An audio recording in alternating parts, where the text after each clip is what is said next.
Hello, welcome everybody to RSM's latest VAT and tax webinar. This webinar is specifically aimed at those working in local government and for authorities. We've got lots of people dialing in, which is fantastic to see. We've also got a number of police and fire authorities dialing in as well, and some of the content should be applicable to them as well. As you may be aware, we hold these webinars every 2 to 3 months. Please do feel free to feedback to us, suggest future content to us. We're always willing to be open to suggestions. Firstly, I hope you're all fit and well, given the times we're in, fully adapted to home working now. Though my kids are now finished for school, so I'm very curious if we'll be soon back in the offices. I know I will be quite soon. I'll introduce myself. So my name is Scott Harwood. I'm a partner at RSM. I've got 20 years experience in public sector VAT. I'm also RSM's tax lead for the government sector. I'm joined by my very knowledgeable colleague, Colin. If you'll introduce yourself. Good afternoon, Scott. Good afternoon, everybody. Yes, I'm Colin Skates, not-for-profit and local authority sector specialist here at RSM, and many of you may recall that I used to be chair of the National VAT Group and also chair of the SIP for VAT Committee. Colin. Right, just a bit of housekeeping first. Just to make you aware, this webinar will be recorded and will be available on the interweb 3 or 4 days after recording, I believe. The slides will move along all by themselves, so you can sit back and relax. However, if you do wish to raise a question, and please do feel free to ask questions on any of the content or any tax-related matters, you'll find the Q&A box on the right-hand side of your screen. If it's not there, please click on the little 3-dot digit thing icon, and that should give you the option for the Q&A box to pop up. Please note that there's a chat function there, the little speech bubble. Please refrain from doing that because that will raise a question in front of everybody, and you might want to keep it private. There we go. Right, so what are we going to cover today?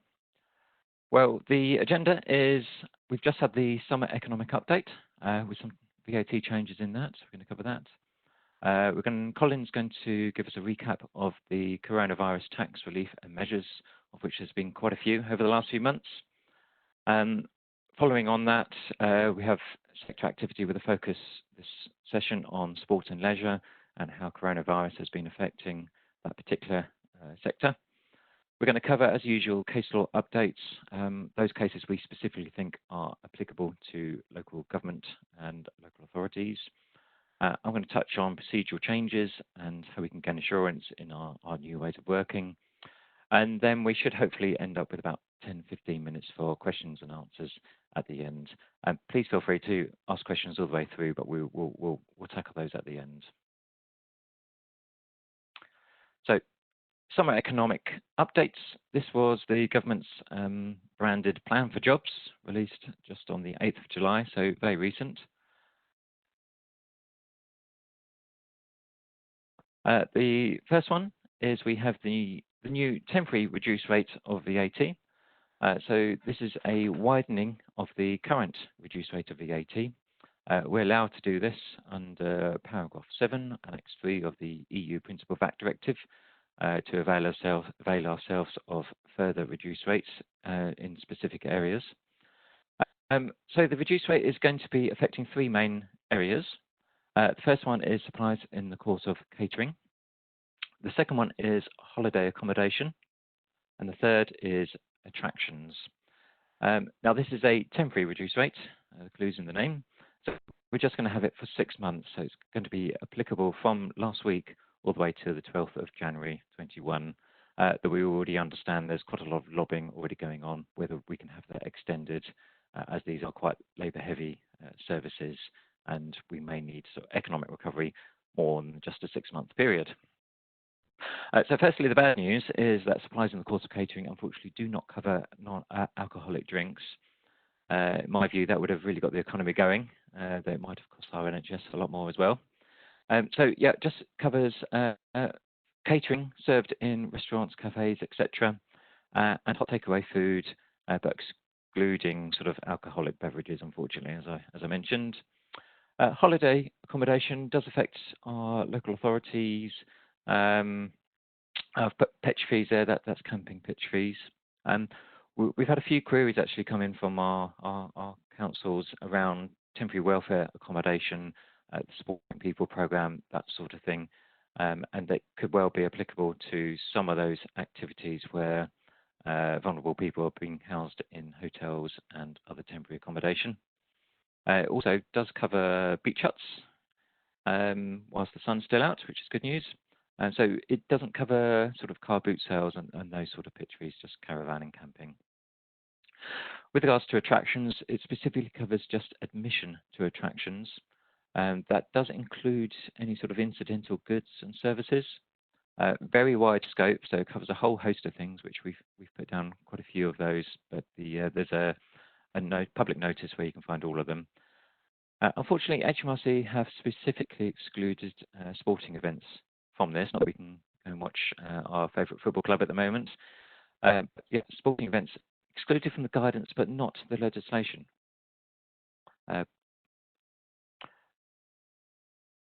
We've had lots of queries around this. Quite a lot of them are around tax points and those supplies spanning the rate change. I mean, if you're like me and you prepay for some of your holiday, but it actually lands during the temporary period, you can actually request a credit from the supplier for the VAT difference. That's the difference between the 5 and the 20%, so 15%, because you're allowed to go back to the basic tax point on those. Now that is under the special rate. Special change in rate provisions. You'll find that in Notice 700, para 30.7.2, which covers those. Again, lots of different sorts of queries on this, and each one seems to be sort of very specific, so there isn't a one-size-fits-all. And very similar with deposits and vouchers as well. Vouchers is quite a complex area for VAT, notwithstanding temporary rate changes. So very much dependent on whether got a multi-purpose voucher or a face value voucher, which has different VAT treatment. Again, it's sort of case-by-case basis, that one. So we've given a couple of tips and indicators what you might be wanting to look at. So just again, Notice 700, para 37.2 covers the special change in rate provisions. We also have anti-forestalling legislation that's still effective, and that is more to do with when the standard rate kicks back in. That was last updated in 2010, I believe. I wouldn't be surprised if we get some more anti-forestalling legislation just to stop those people trying to squeeze in supplies that rightly should be standard rated within to the temporary 5% rate. So other issues that have arisen, rather strangely, I think, in my view, is cold drinks are excluded from the takeaway reduced rate. So if you're sitting in your favourite cafe drinking a can of pop, that will be at the 5% rate of VAT, which is fantastic. However, if you decide to take your can of pop away from the premises to drink it, you'll be unfortunately suffering 15% extra VAT. So it's slightly strange, that one, in my view. I do wonder if it's because we've got the zero rate for cold takeaway food, but of course that doesn't cover everything. That moves nicely onto premises. That's always been a difficult area for VAT. Lots of litigation on that over the years of when are you eating on the premises? For example, in supermarkets, you have the designated eating areas. Is that eating on the premises or not? The rules will match the zero rate provisions, and so no real change there. So that should be all reasonably settled legislation and case law now. But again, if you have any questions, feel free to ask those. Multiple supplies, lots of questions around this, certainly on the nuances, if things are inclusively priced or not. If they are a mixed supply, so different VAT rates within a package of services that you're providing, you may need to do an output tax apportionment. That is normally on the cost price or could be on the market value. We also have the business decision of whether to pass this 15% VAT saving on. That needs to have been made last week. If not, you can implement it now. For a local authority, I do wonder who's going to make that decision, whether anyone is looking at that, whether it's the tax officer's decision or whether it's the business manager's decision. Probably should be the business manager's decision, in my view, on whether to pass that on. Then lastly, we've got the trouble of having to amend relevant tax codes on your systems, on your accounting systems or your point of sale system. You know, it caught us quite unawares. This 5% change came up very quickly. So you may need to do this retrospectively. Hopefully your system should have an existing 5% rate on there that you can utilize. We've had that as a couple of people query that actually whether you need a new 5% rate, but this is the normal 5% rate. So hopefully you can tailor your system to fit in with that. Then lastly, I'm going to cover the Eat Out to Help Out scheme. So this is going to come into play in the month of August. I'm sure most people have heard about this. Will be available Monday to Wednesday. This is obviously fantastic for anyone who's going to be on their holidays. You can get some cheap grub while you're on your holidays. Now, it does have importance from a tax perspective. Hidden in the small print is the confirmation that the maximum £10 discount per diner is inclusive of VAT. So that needs to be accounted for. Now, so this is going to affect all VAT-registered hospitality businesses. Now, because it's VAT inclusive, that business or authority must pay the full VAT amount based on the full value of the customer's bill and not the amount after the £10 discount. That's on the basis that the government is making a grant which is directly related to an individual sale, so it's regarded as third-party consideration. So you will get paid for that. Now, the tax point as a single supplier of services will be at the point of the sale. So all the VAT needs to be accounted for then, even though you might get your government grant. I'm not quite sure what they suggested, 7 to 14 days after the meal. And there we go. So I'm going to hand over to Colin now onto coronavirus. Okay, lovely. Thank you, Scott. Thanks for that. Okay, everyone. I would one thing I meant to mention before I start. I would like to apologise in case anybody picks up any humming or whirring in the background. This is absolutely comedy gold because my local authority and former employer has decided to send down its entire fleet of grass cutters to cut the field that backs onto our house. So timing, absolutely impeccable timing. Sounds like sabotage to me, Colin. Who knew? Who knew? You're still grumpy that you left the authority. I know, that's it. Anyway, let's move on to some coronavirus tax relief and measures. So, as they would say on the government briefing, next slide, please. You've gone the wrong way. Ah, there we go. Sorry. That's new technology. Thanks, Scott. Okay, so following on the outcome of the News Corps decision, something which we covered in the last webinar, HMRC confirmed that electronic versions of their paper copy counterparts would also qualify for a 0 rating instead of the standard rate.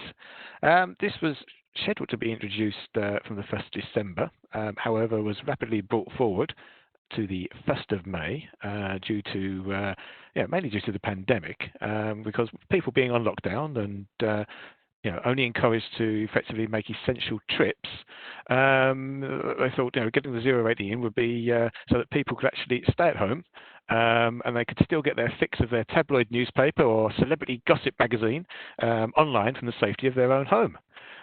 So good news there. But of course, it should be noted that the content is where content is predominantly devoted to adverts, audio or video, then that content is actually excluded from the 0 rate. And it should also be remembered that the retrospective position in terms of claims, etc., is still to be decided. Okay, right. So moving on.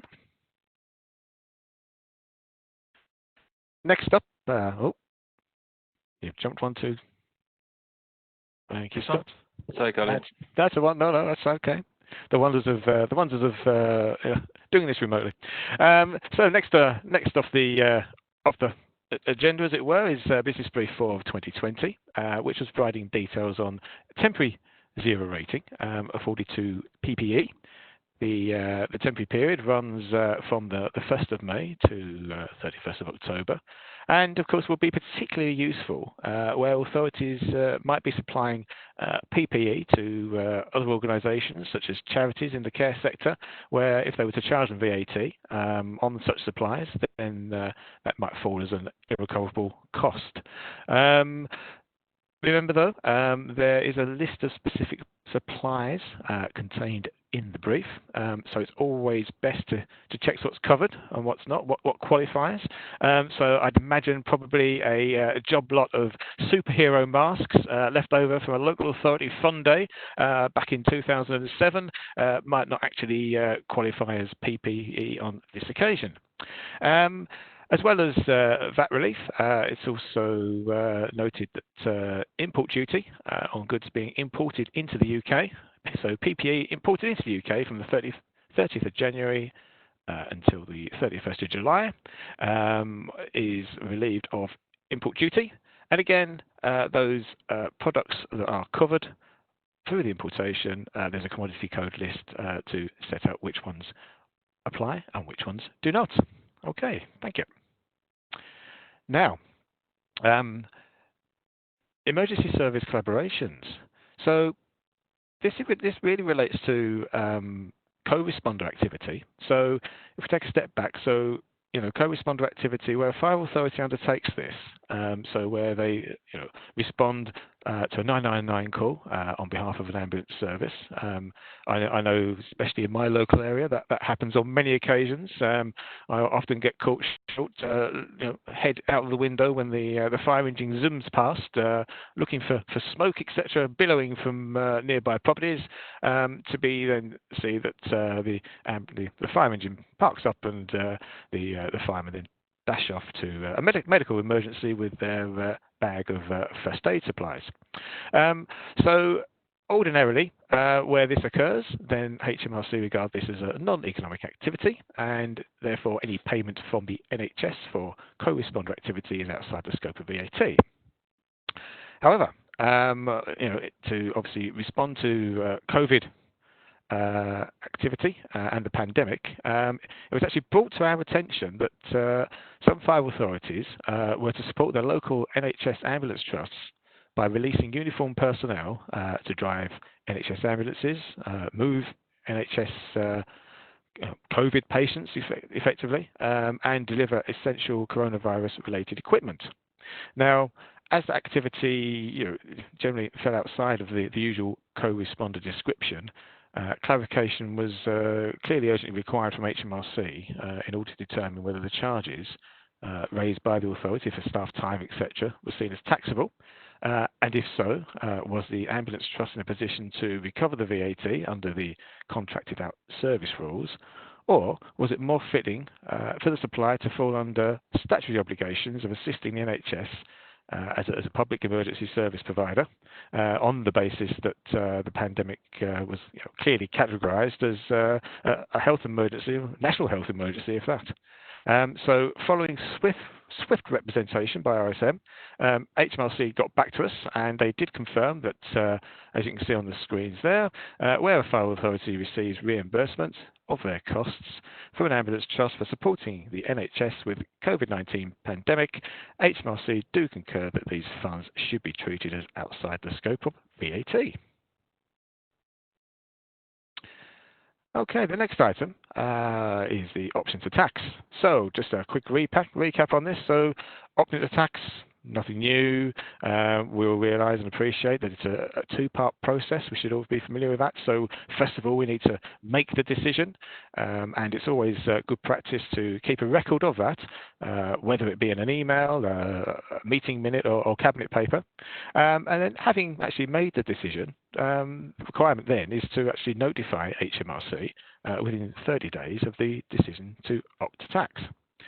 Due to the pandemic, HMRC have actually relaxed this 30-day requirement, and it's extended it to 90 days for decisions made between the 15th of February and the 31st of October. So clearly, this is a very useful easement to the normal rules being offered by HMRC, and provides an opportunity for, especially for authorities, perhaps to review their existing land and property-related transactions that may have been put on hold due to the pandemic, and especially where those decisions are now being taken, then perhaps revisit those to see, well, hang on a minute, we should have opted to tax. We still have time to do so. My favourite, making tax difficult, MTD. So by now, all authorities should, of course, be submitting their VAT returns, i.e. your boxes 1 to 9 for an approved MTD solution, whether that be integrated into the main accounting system or through an API-enabled spreadsheet. But of course, that's only half of the story. There is also the requirement to ensure that digital links exist between all parts of your functional compatible software. So a full digital journey from source documentation all the way through to your VAT return. So as we're probably familiar with now, the language of a soft landing period. So effectively, HMRC gave business a year to ensure that we got these digital links in place.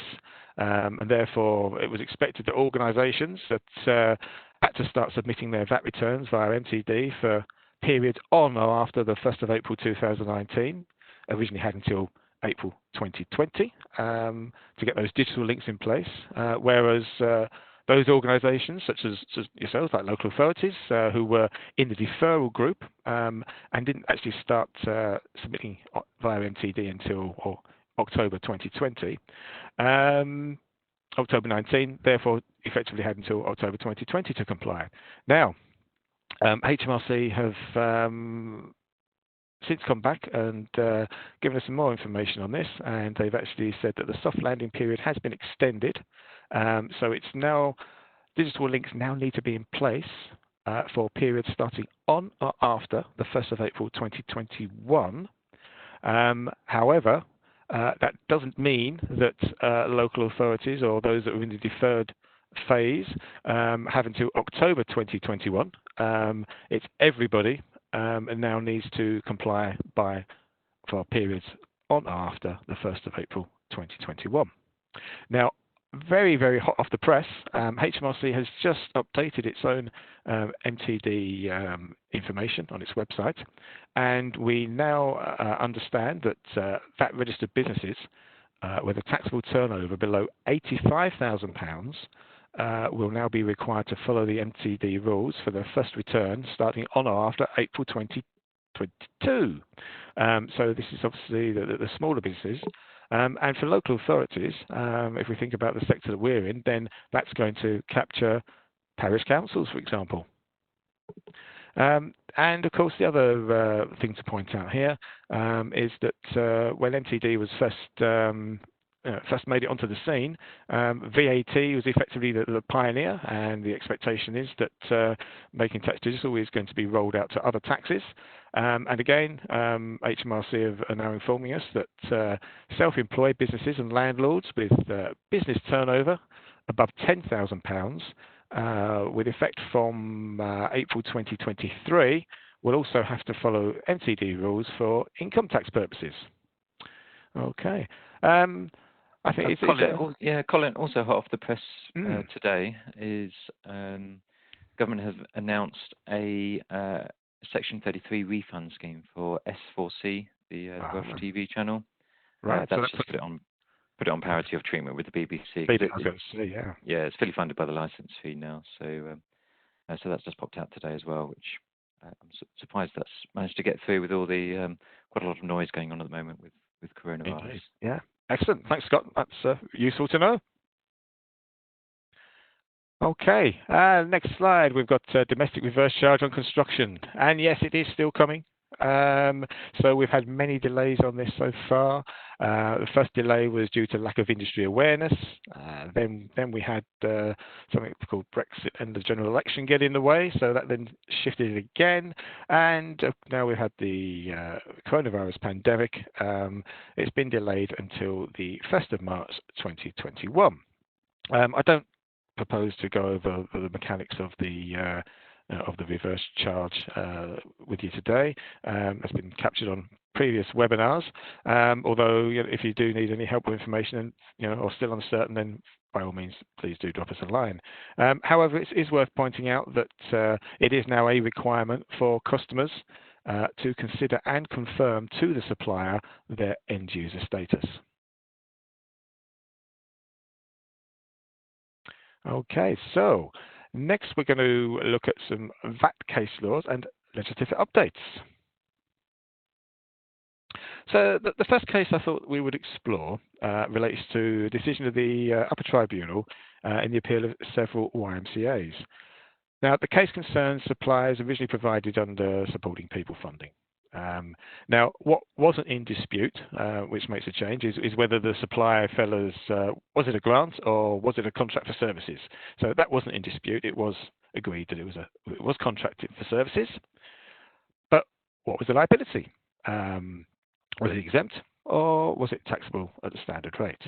So, broadly speaking, the services consisted of first helping homeless young people with a place to live, and then some follow-up additional services in supporting them to become self-sufficient, effectively, empowering them to stand on their own 2 feet, so to speak. So, initially, the YMCAs concluded that they were supplying their services to the local authorities, who themselves were not in receipt of any exempt welfare care. So the YMCAs decided, yep, standard rated supply. And originally, HMRC actually agreed with that position.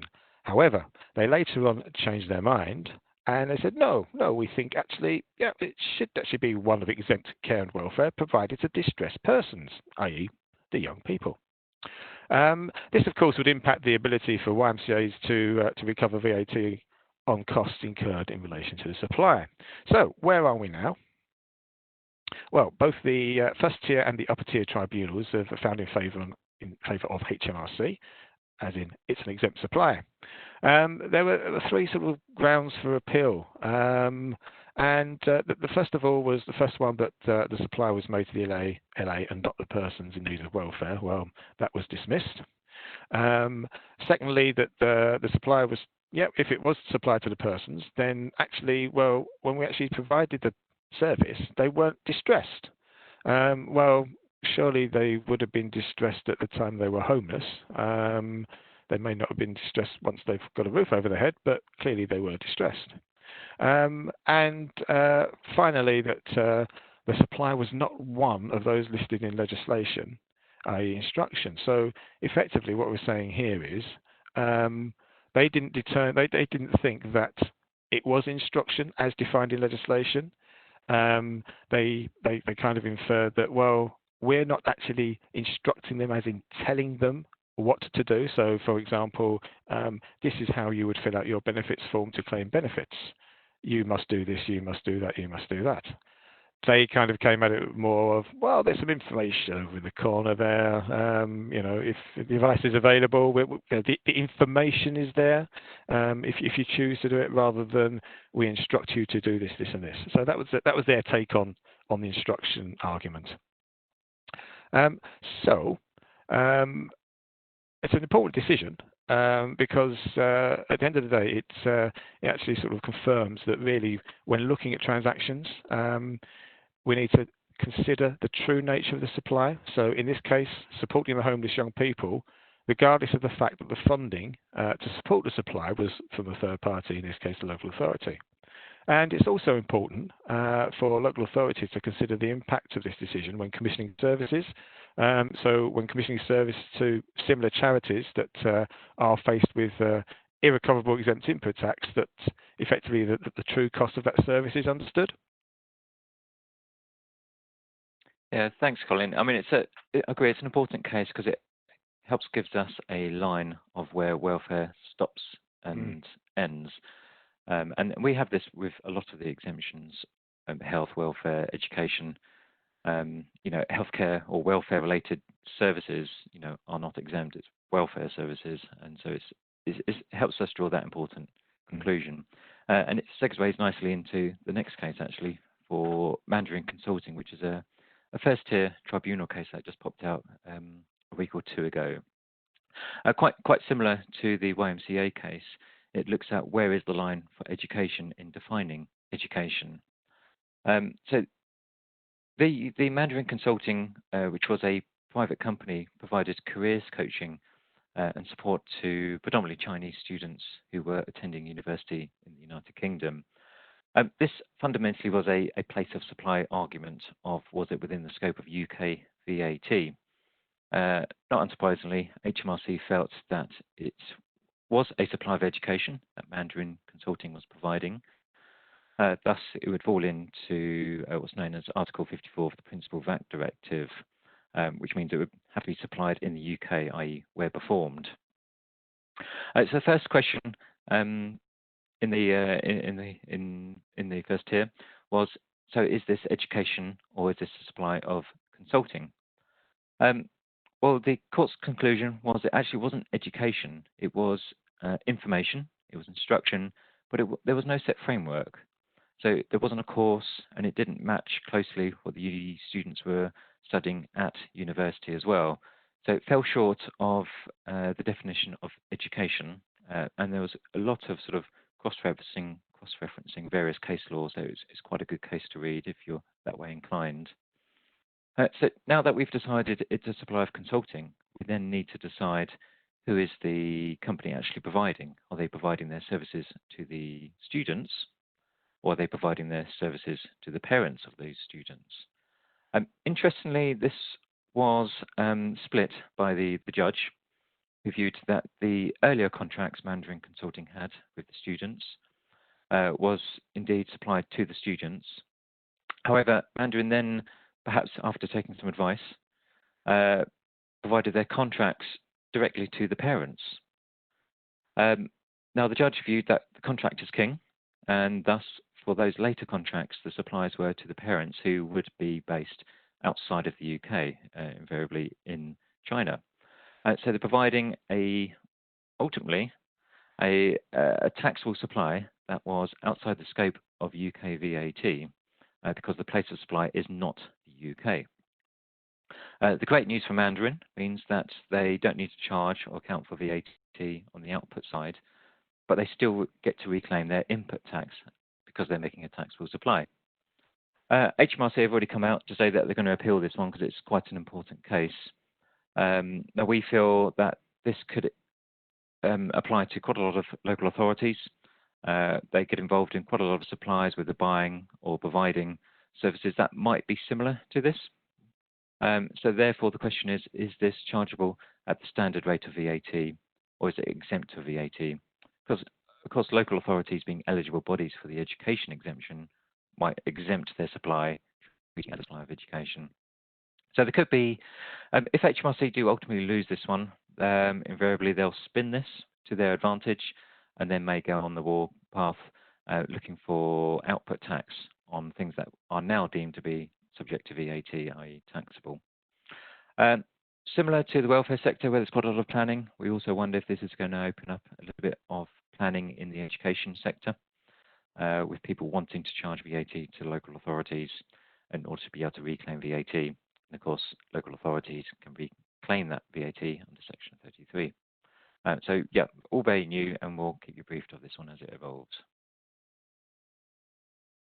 The next case is the Wellcome Trust, so the very large charity that funds medical research. Quite a complex case, this one. The question at hand is, when you buy in services from outside the UK or the EU, do you need to self-charge yourself VAT under what's called the reverse charge procedure? So you charge yourself UK VAT at the UK VAT rate in order to keep a sort of an even keel on VAT rates across the EU. Now, Wellcome Trust, who were not in business by virtue of an earlier case that their investment activities for a charity are not deemed to be an economic activity, were buying in investment management services from outside of the EU. Now, HMRC always contended that those suppliers were subject to the reverse charge and they should be charging themselves VAT, which differs if you weren't registered for VAT, in which case you wouldn't need to charge yourself VAT, i.e. if you're not in business at all. Now, Wellcome Trust had a bit of business, thus they were VAT registered. Now, Wellcome Trust won at the first tier tribunal in late 2018, which was quite an unexpected success for the Wellcome Trust, and indeed lots of charities put claims in behind this one as a result. Almost immediately, the case was referred up to our masters in the European Court of Justice to opinion on this important point. We've had the opinion back now from the Advocate General. The Advocate General doesn't make a decision. All they do is provide a report to the European Court of Justice to help them make an informed decision. They don't always follow the opinion of the Advocate General, but more likely than not, they probably will do on this occasion, we suspect. Now, the whole point was around whether Wellcome Trusts were acting as such, acting as a taxable person, rather. Now, normally under European law, if you're not acting as a taxable person, then that's a non-economic activity and the reverse charge wouldn't apply. However, the Advocate General opinions that acting as such in this context should be read in, which will be Article 44 of the Principal VAT Directive, should be read in tandem with what's known as Article 43, which defines who a taxable person is, should be read in tandem with that. So basically, they found a bit of a loophole argument, if I could be so rude, to say actually acting as such means the person is acting as a taxable person as opposed to the activity that you brought those costs in for. Thus, the reverse charge is applicable.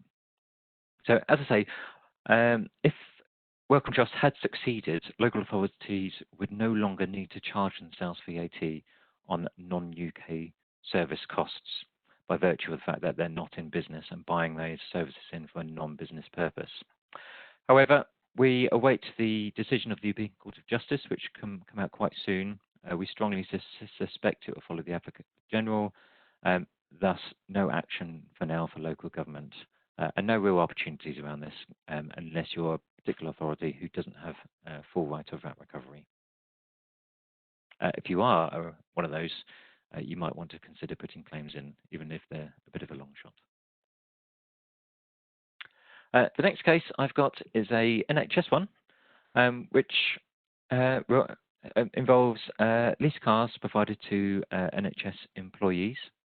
As a bit of background, HMRC, who I hope aren't dialing into this session, they provided a memo to the whole NHS sector in 2016, if memory serves, informing them that they no longer consider the NHS are entitled to full VAT recovery. They should be applying either the 50% restriction that local authorities have to apply and all commercial traders, or they could choose to apply output tax on the salary sacrificed by their employees.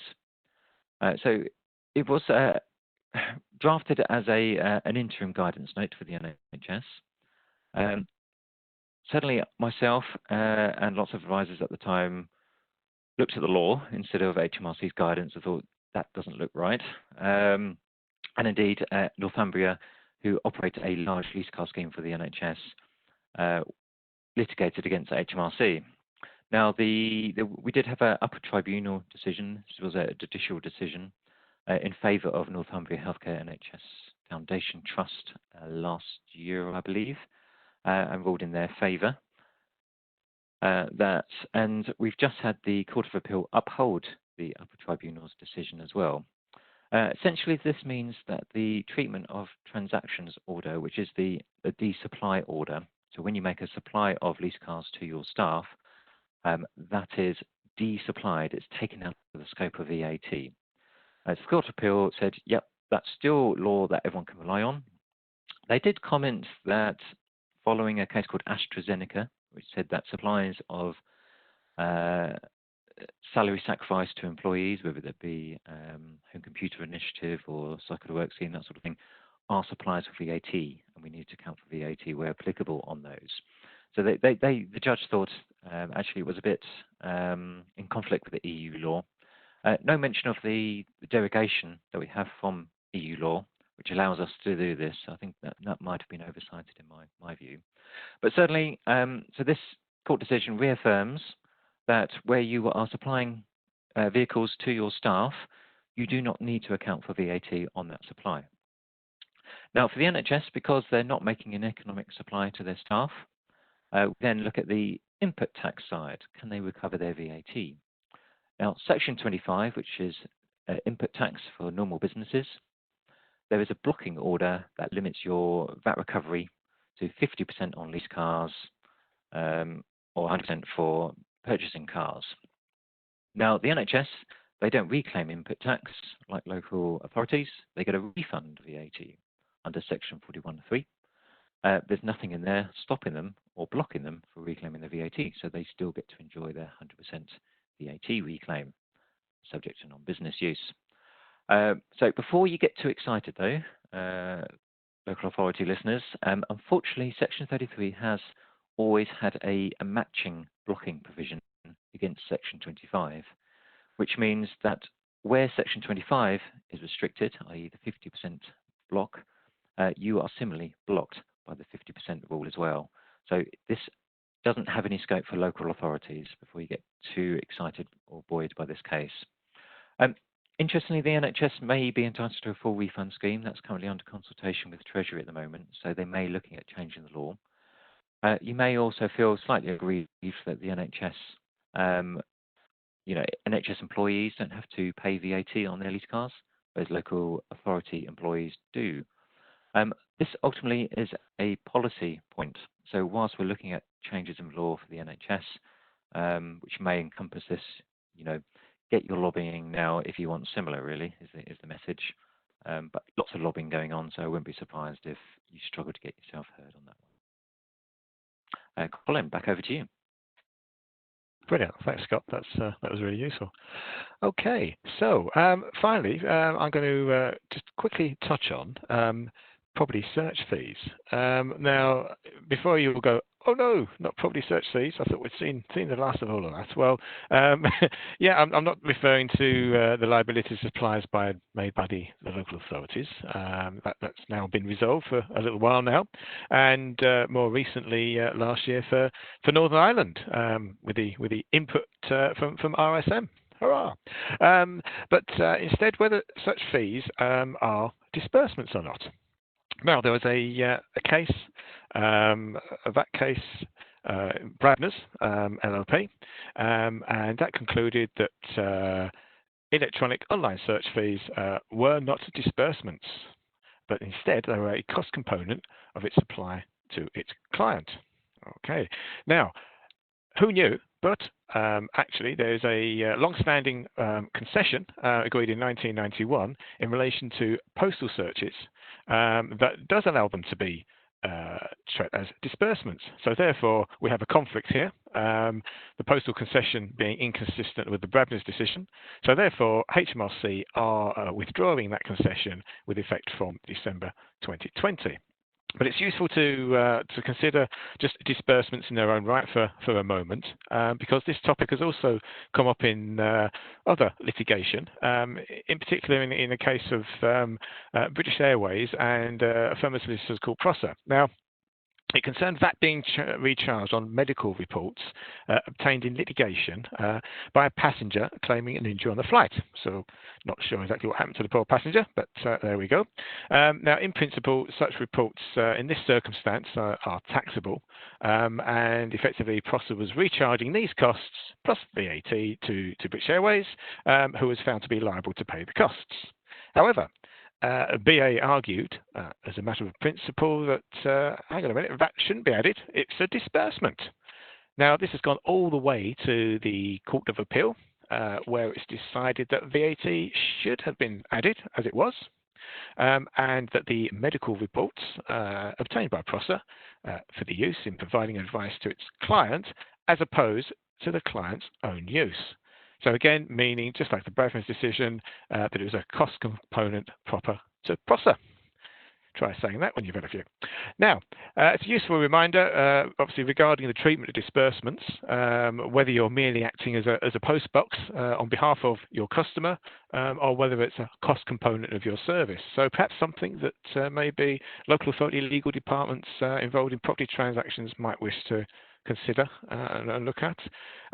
We also understand that revised guidance on disbursements will shortly be issued by HMRC.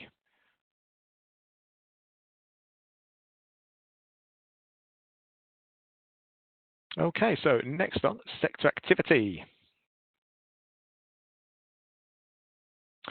Now, Scott mentioned earlier on, I was going to touch on leisure, the leisure sector. So clearly, it's obviously, without doubt that the hospitality and the leisure sector have been clearly severely impacted by the coronavirus pandemic. And as leisure centres look to open their doors this week, I thought it's probably good timing to take a look at some of the potential VAT implications that have been whizzing around in my brain, at least, after reading some local press articles inferring that some third-party operators of leisure facilities on behalf of local authorities or leisure trusts even may need to be seeking additional funding to support them through this unprecedented period so that they continue to operate. So as I say, that got me thinking, well, hang on a minute then. So if funding's now being moved and monies are being moved from A to B, what is that financial support? Okay, what does it represent? Is it a further management fee or something else? Well, what do the contracts say? What do the contracts allow for? Clearly, a taxable supply would probably be preferable. It would definitely certainly boost the local authority's input tax base for its own partial exemption purposes. And likewise, additional taxable income for the leisure operator might actually increase their VAT recovery position, of course, depending on their own partial exemption method. But also to consider, well, what about profit share arrangements? Again, what do the contracts say? And finally, probably, worst case scenario maybe, I don't know, but what happens if the leisure centres are forced to actually close and be then operated and be brought back in-house into the local authority? Is that viable from a partial exemption perspective from a local authority? Do you need to consider the implications of the London Borough leaving case and the leisure services exemption, especially if a historic sporting services claim has actually been submitted and paid to HMRC? Then clearly there would be an expectation, if you then brought those services back in-house, to continue with the status quo of, well, if you've had the benefit of applying the exemption, so then obviously you need to then go forward and also be consistent and apply the exemption going forward. So again, partial exemption issues. How do local authorities cope? So no answers, I'm afraid. Lots of questions, but these are the questions that I think you may need to be thinking about and considering in terms of leisure, especially if additional financial support is being requested from your particular providers. Okay, so on the same sort of theme, earlier Scott discussed in terms of the new temporary reduced rate measures, which include obviously admissions that aren't covered by the cultural exemption. So I thought I'd pick up on a couple of points in terms of the cultural exemption, because many authorities nowadays do have cultural trusts. So it's important to remember that actually to qualify for the cultural exemption in the first place for a cultural trust, they need to meet the eligible body criteria. So there's 3 points that they must meet. 1, must be non-profit making. 2, where profits are made, generated, that they actually reinvested back into the continuance and improvement of the facilities.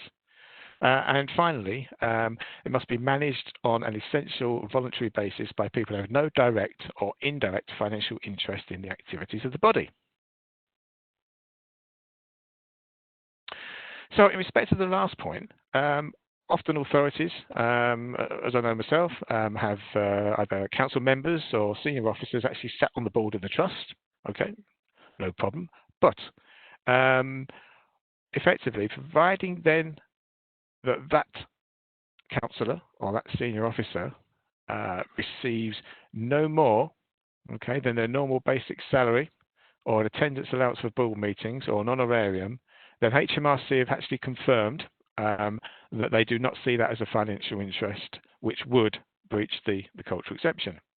However, where there is a special responsibility allowance or a salary increment is paid to reflect time and commitment to the trust, then this is seen as financial interest and should break the cultural exemption conditions.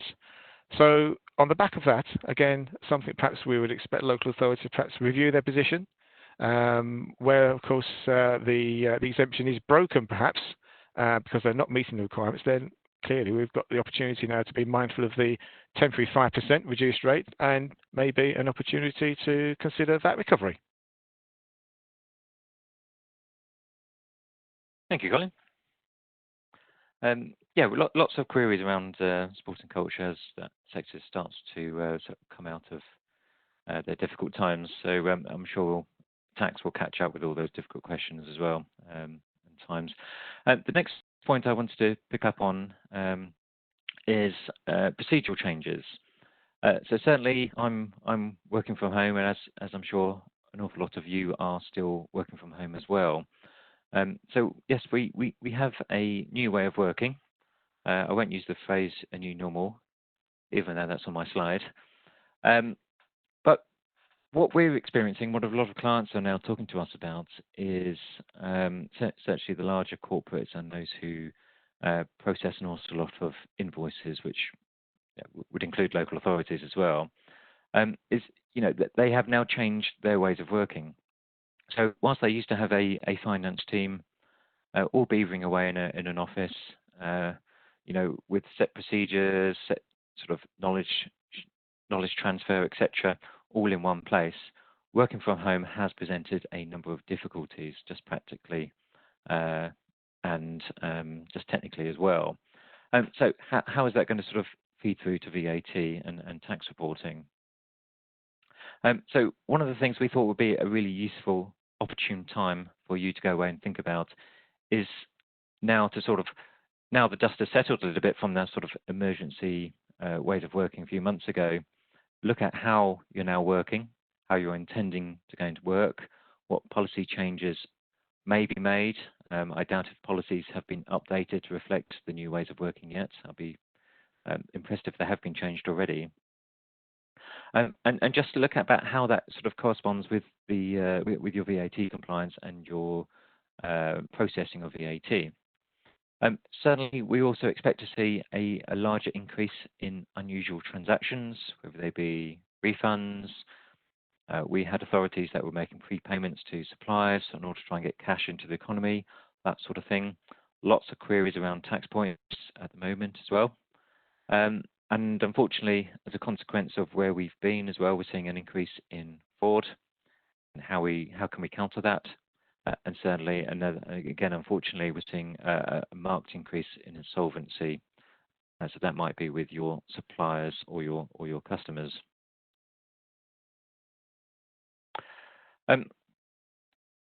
So what do we think the impact of our new way of working is?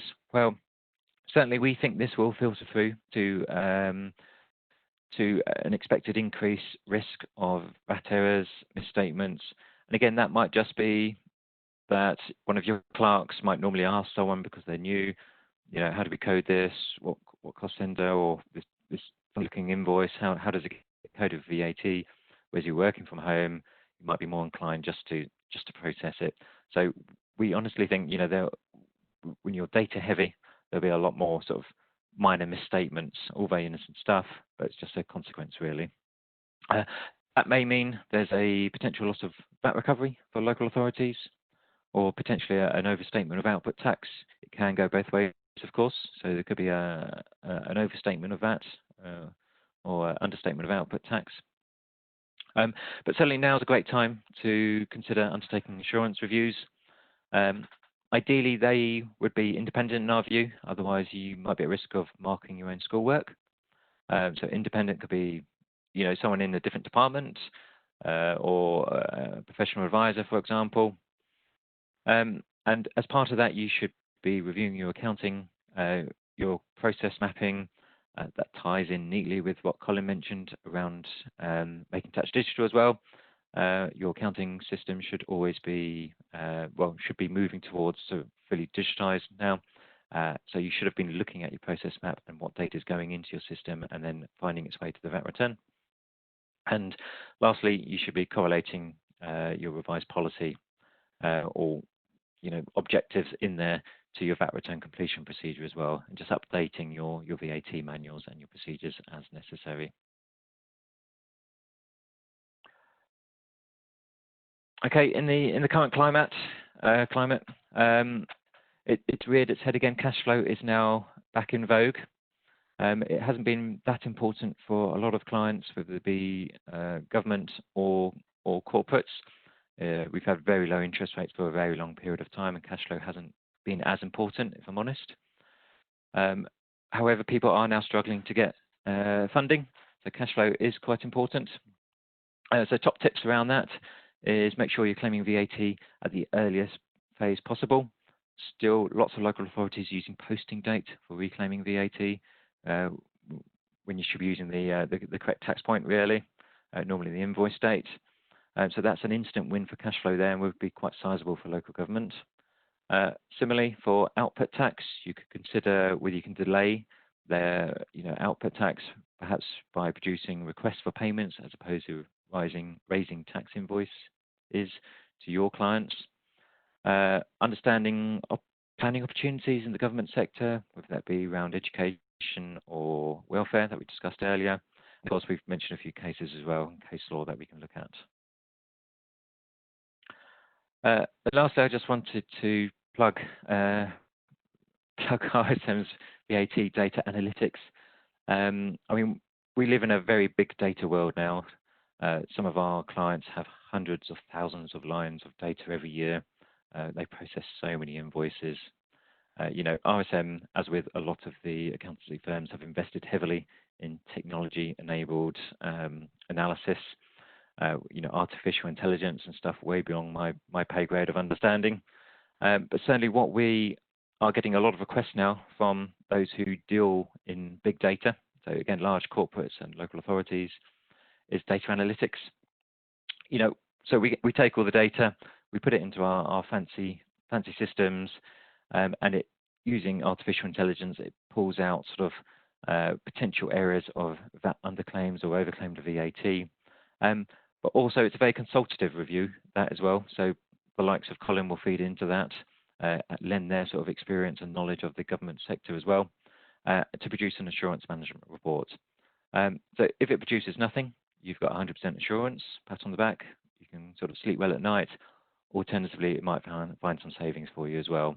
And at the moment, people are screaming at us for VAT savings. So if you're interested in that, please do get in touch with us. Then lastly, I wanted to just signpost you to RSM's Coronavirus Hub, a really useful place to go and find information on all sorts of tax. It's constantly being updated, not just with tax, but also with HR, legal, technology, all those sort of things. So please keep visiting that really useful resource.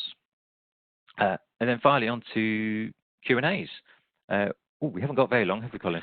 We haven't. No, we've got a few questions come in. The first one being, will the slides be sent to participants? So yes, they will be sent along with the recording of the webinar. So we hope you enjoy that. I was thinking that maybe with the remaining questions that we've got, perhaps we just jot those down along with the presentation and supply those to the attendees. The responses to those attendees. I'm just conscious of the time. Yeah, I'm really sorry. We normally leave enough time, but we've overshot it a little bit. We've had so much content to cover with the changes, so I do apologise. But as Colin suggested, what we will do is just, we've got quite a few queries in. We'll just reply to those individually if that's okay with the participants. But so I will sign off instead.